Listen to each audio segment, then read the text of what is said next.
χαρά. Βρήκα λίγο χρόνο σήμερα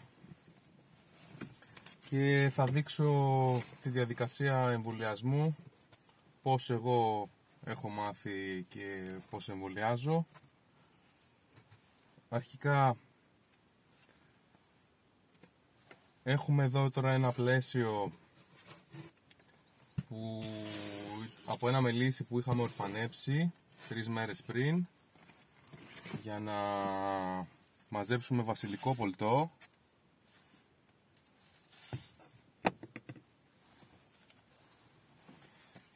Χρησιμοποιώ για τον εμβολιασμό ένα DAO. Έχω εφαρμόσει εδώ ένα πηχάκι έτσι ώστε να δίνει μια ωραία κλίση για να βολεύει στον εμβολιασμό. Ήταν μια πολύ ωραία ιδέα που έχω δει από τον Τάσο του Μαχλή, από το Μέλι Μαργαρίτα. Λοιπόν, εδώ έχουμε τα εργαλεία μας.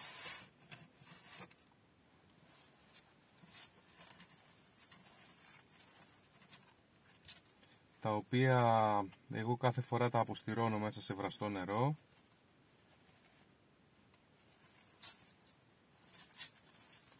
Ας ξεκινήσουμε πρώτα να μαζέψουμε πολτό. Εδώ έχω βάλει ήδη νερό που έχω βράσει. Το άφησα να έρθει σε θερμοκρασία δωματίου.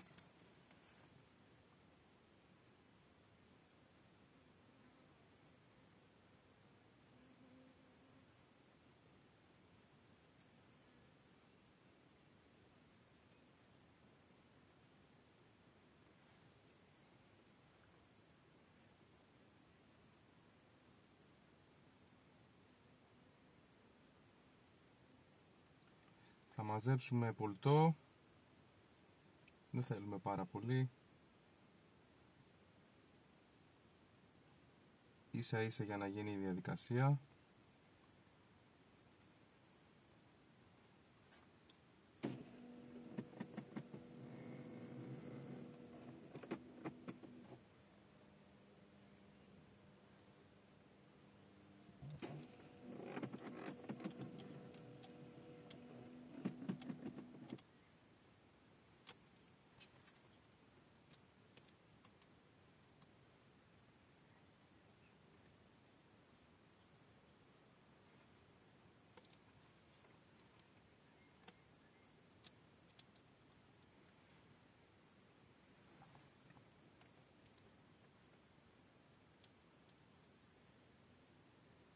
Βγάζουμε την προνύμφη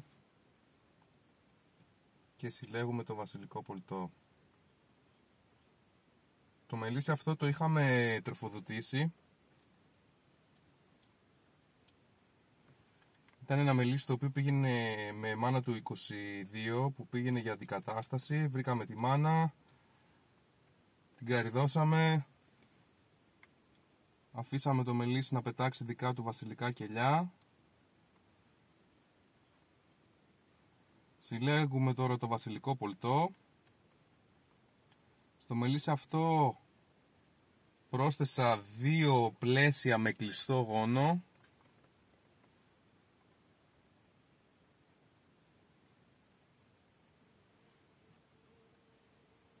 Και θα το εμβολιάσω 2 βέργες με 40 κιλιά.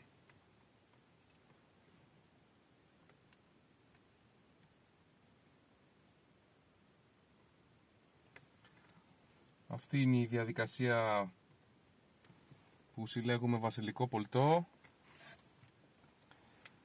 Κλείνουμε το καπάκι, το αναμειγνύουμε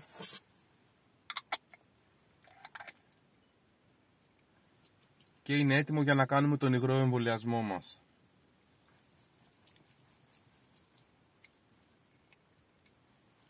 Αυτά, κλείνω, πάω να φέρω το πλαίσιο που θα εμβολιάσω με προνύμφες κατάλληλης ηλικίας και τα λέμε σε λίγο.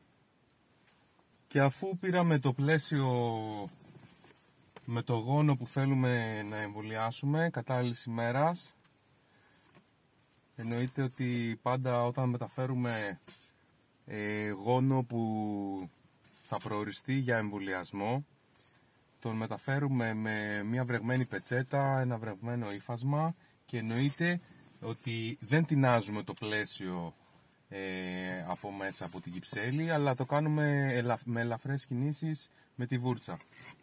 Λοιπόν, τοποθετούμε το πλαίσιο μας. Αρχικά ας το σκεπάσουμε λίγο ακόμα.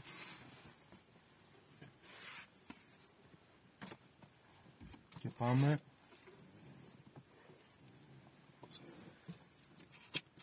να ετοιμάσουμε πρώτα τις βέργες μας με πολτό.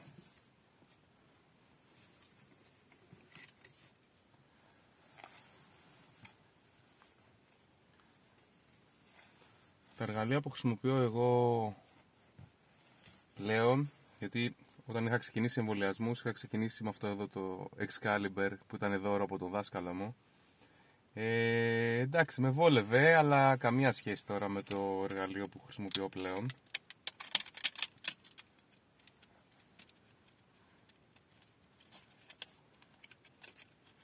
Το οποίο είναι αυτό. Λοιπόν, πάμε αρχικά να γεμίσουμε με μία μικρή σταγόνα τα κελιά μας.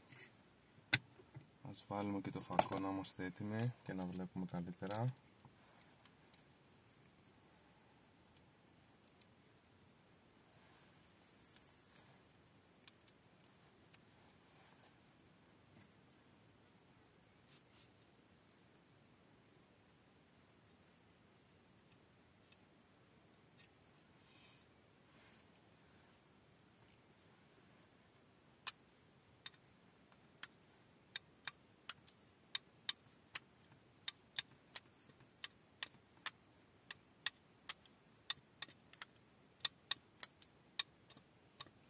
Βάζουμε ίσα ίσα μία σταγονίτσα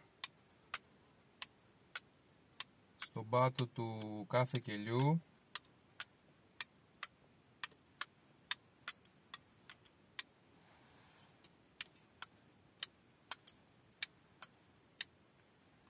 Αν έχει πέσει περισσότερο, μπορούμε να σκουπίσουμε την άκρη του εμβολιαστηρίου ή οποιοδήποτε εργαλείο χρησιμοποιούμε για να τοποθετήσουμε τη σταγόνα και να πάρουμε την περίσσια μείγματος βασιλικού πολτού και νερού, γιατί δεν θέλουμε να έχει πάρα πολύ, γιατί κινδυνεύει και η προνύμφη.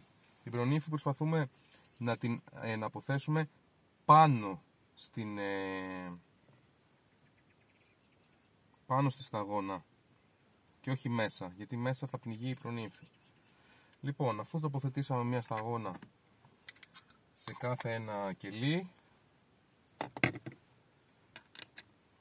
πάμε να εμβολιάσουμε.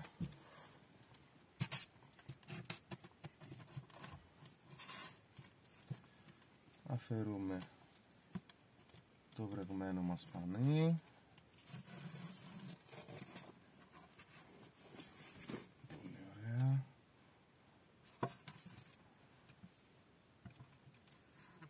Παίρνουμε την πρώτη βέργα.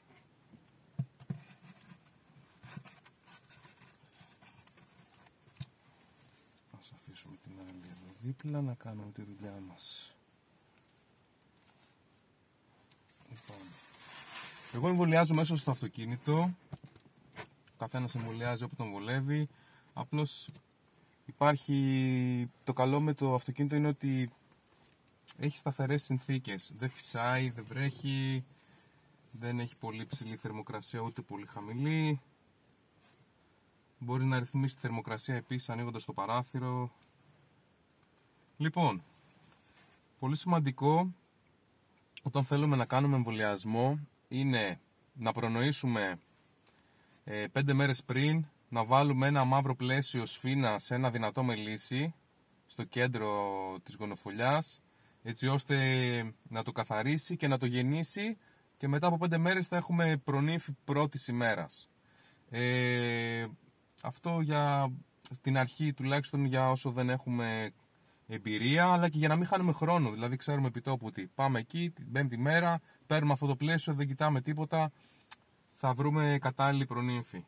Λοιπόν, εγώ έψαξα και βρήκα κατάλληλη προνύμφη. Η προνύμφη θα πρέπει να είναι, αν υποθέσουμε ότι το αυγό είναι κάπως έτσι, η κατάλληλη προνύμφη είναι ίσα που έχει κάνει μια μικρή κλίση, μια μικρή καμπύλη δηλαδή, και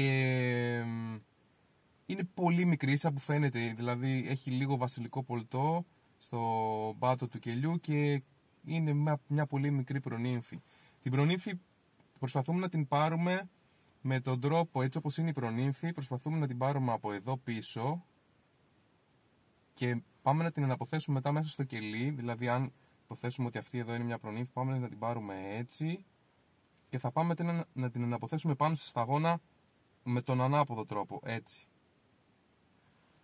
Θα δούμε τώρα,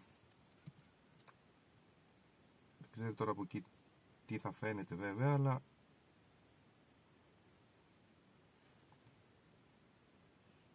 δεν θα φαίνεται προφανώς από εκεί, αλλά βλέπετε τουλάχιστον την κίνηση. Τώρα είμαι μόνος μου, δεν μπορώ να σταματήσω τον εμβολιασμό για να τραβήξω κοντινά. Ο εμβολιασμός επίσης είναι μια διαδικασία η οποία δεν πρέπει να χρονοτριβούμε. Γι' αυτό και εγώ προτιμώ να κάνω υγρό εμβολιασμό, γιατί έχουμε περισσότερο χρόνο μέχρι να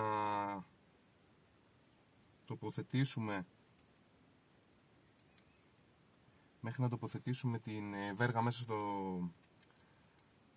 στο μελίσι και δεν κινδυνεύει η προνύμφη μας να ξεραθεί. Αν θεωρήσουμε ότι για κάποιο τρόπο έχουμε τραυματίσει την προνύμφη, την αφήνουμε, πάμε σε επόμενη.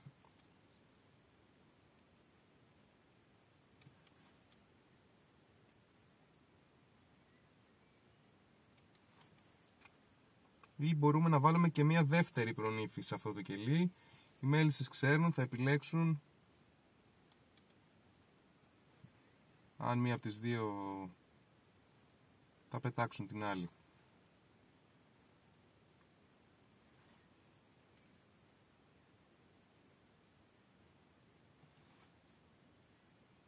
Και κατά αυτόν τον τρόπο συνεχίζουμε να κάνουμε όλη μας τη βέργα.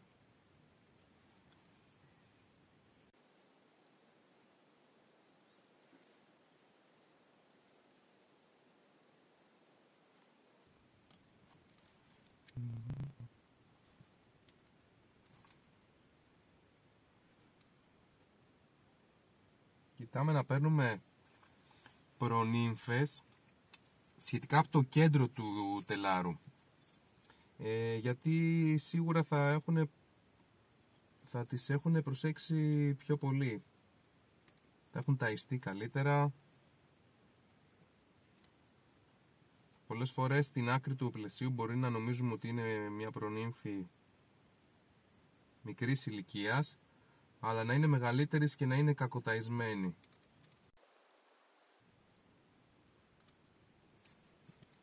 Εγώ χρησιμοποιώ το ίδιο μελίσι που θα ξεκινήσει τα κελιά, δηλαδή θα είναι μελίσι έναρξης και αποπεράτωσης για τη βασιλισσοτροφία. Για βασιλικό πολτό εννοείται ότι χρησιμοποιώ αποπεράτωσης.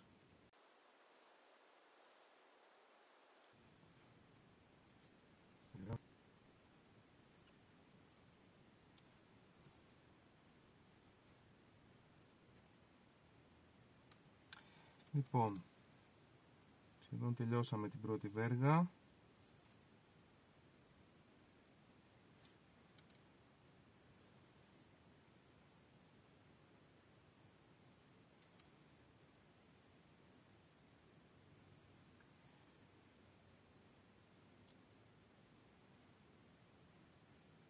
Θα κλείσω να τελειώσω και την επόμενη.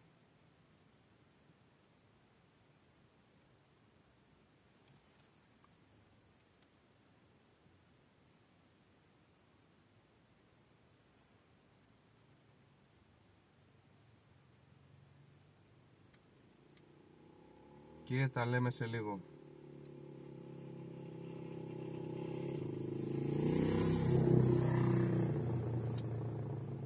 εδώ και τους εντουράδες μας.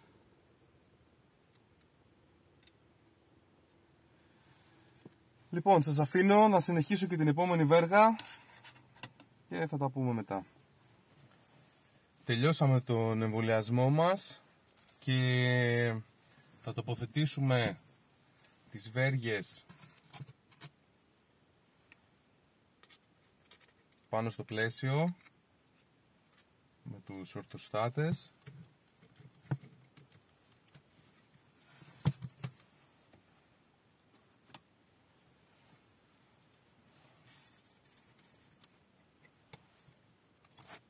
Σύνολο είναι 39 ή 40 κελιά.